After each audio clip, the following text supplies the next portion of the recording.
If we are content creators, we may wonder, how come so few may want my stuff? Well, doesn't that depend on the eye of the beholder as to what they need? Do they need something that will fix everything with a wave of a magic wand? Do they need a magic blue pill? Do they need the equivalent basically of a sleeping pill to get to sleep, as opposed to getting to the roots of the problems that cause poor sleep, which is a much longer process? In other words, too, can they sit still long enough to build anything, or do they need it prefab built for them? Let's say if they wanted a home and they wanted to build it themselves, can they even take the time, can they sit still and have the calmness of mind to plan it and execute the plan over a period of 3 to 6 months minimum?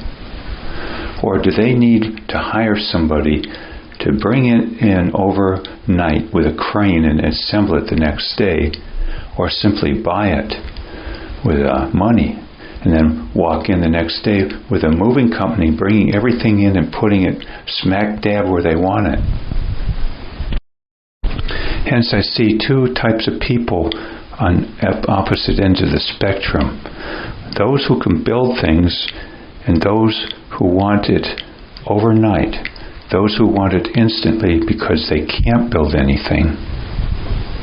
This would be equivalent then to someone going to college, say, and only being able to study 5 minutes per class before showing up, and then bombing out grade-wise because they couldn't build anything.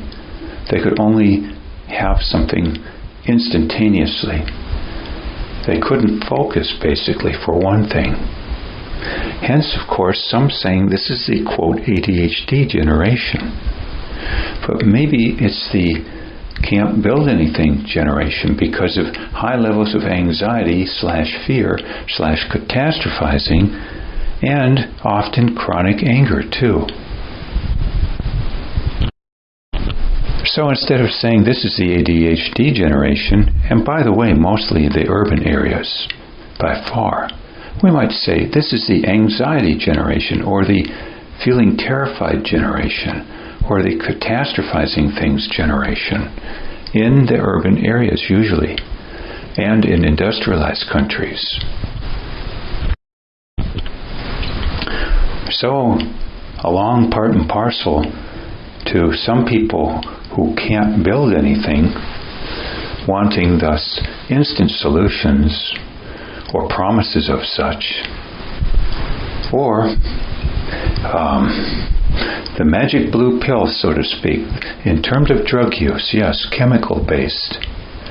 They may want, on top of it, or instead of chemical drugs or prefab solutions, if they can't afford that, other means of escape, like the national average of 5 hours television watching and considerable use of social media, too, often again as escapisms. They may often even be using their, quote, job or, quote, career or even family or sexuality as escapes. And also because they can't build anything in general. So what else can you do but escape? Because the consequences in time are going to be considerable, and we know that. Some thoughts to consider. Not the totality, but some thoughts to consider anyway.